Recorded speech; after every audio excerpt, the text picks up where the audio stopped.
السلام عليكم ورحمة الله وبركاته. أهلا وسهلا بيكم في فيديو جديد ووصفة جديدة مع مطبخ نوكا كيتشن. النهاردة إن شاء الله هنعمل طريقة عمل كيك الشوكولاتة بطريقة سهلة جدا وسريعة، يعني تقدروا تحضروها في وقت بسيط جدا وكمان نتيجتها تحفة. إن شاء الله تجربوها تعجبكم جدا زي ما انتوا شايفينها كده، بجد بجد خيال. يلا بينا نسمي الله ونصلي على الرسول وندخل على المقادير بتاعتنا.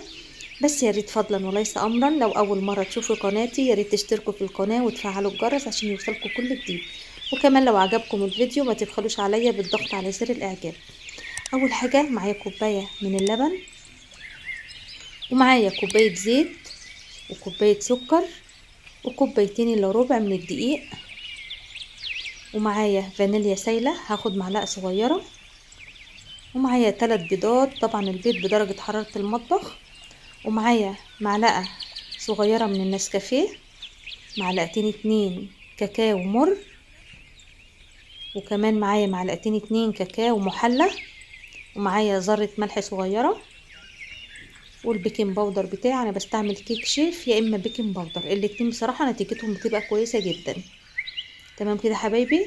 وطبعا بستخدم الكوباية موحدة في كل المقادير بتاعتي.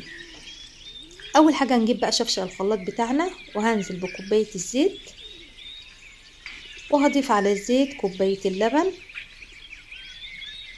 وهنزل بكوباية السكر، الكوباية كلها موحدة في المقادير، وهنزل بمعلقتين 2 كاكاو مر، وهنزل برضو معلقتين 2 كاكاو غير محلى،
في الصينية.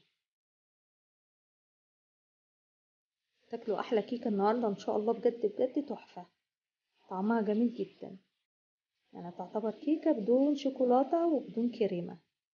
كده خلاص هنصب بقى الخليط في الصينية، وطبعا قبل ما نحط الصينية في الفرن بنكون مسخنين الفرن قبل ما بنبدأ خالص على درجة حرارة 170. كده صبيت الخليط، برضو بتخبط الصينية في الرخامة كده شوية لحد ما تطلع الهواء اللي جواها، وهنحطها بقى في الفرن. طبعا بنبقى مسخنين الفرن على درجة حرارة 170، وهنسيب بقى الكيكة بتاعتنا مدة 40 دقيقة بالظبط.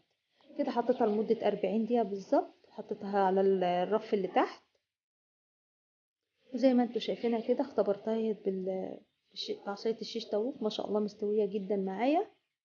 وهي سخنة كده برضو هنعمل لها خرام زي ما انتوا شايفين، عشان لما نحط الصوص بتاعنا تشربه بسرعة. طبعا الكيكة بتاعتنا سخنة معانا والشربات بارد معانا، اللي هو الصوص بتاعنا اللي احنا نقصناه في الاول خالص بارد معانا. هنحط بقى الصوص بتاعنا كده على وش الكيكة بتاعتنا. هنحاول بقى نوزعها. ما تحاوليش بقى تستني لما الكيكة تبرد وبعد كده تحط الصوص بتاعها، لا حط الصوص وهي سخنة. كده وزعنا الصوص بتاعنا كده. الصينية بتاعتي سخنة لسه طالعة من الفرن. نمسكها بس كده بفوطة ولا حاجة ونحاول برضو يعني نوزع الصوص كويس عشان ينزل على جوانب الصينية. من الجوانب الصوص ينزل على جوانب الصينية بالشكل ده كده. هحطها بقى تبرد، تاخد بس درجة حرارة المطبخ، وبعد كده هسيبها بقى في التلاجة لحد ما تبرد خالص. تمام كده حبايب قلبي. وهقول لكم هنعمل ايه بعد ما نطلعها من التلاجة. كده حطيتها بقى في التلاجة. هنقلها بقى في طبق التقديم زي ما انتم شايفين كده. وعندك اي حاجة عايزين تاكلوها كده تبقى جميلة جدا. بس بصراحة كان عندي شوكولاتة شيبسي هنا، قلت احط لها بقى اعمل لها منظر كده من على الوش زي ما انتم شايفينها. وبقت شكلها جميلة جدا. تكلفتها بسيطة ومقاديرها موجودة في كل بيت، مش مكلفة خالص. يلا قومي بقى ما تكسليش وفرحي اولادك. شايفين بسم الله ما شاء الله بقت جميلة جدا. يلا يا قمر قومي جربيها كده وان شاء الله هتعجبكم جدا. شايفين بسم الله ما شاء الله. عايزين بقى نقطعها كده ونشوف ايه الاخبار من جوه. يا ريت بقى لو اول مره تشوفي قناتي يا ريت تشتركوا في القناه وتفعلوا الجرس عشان يوصلكوا كل جديد. كده هنقطعها بقى ونشوف ايه الاخبار. بسم الله.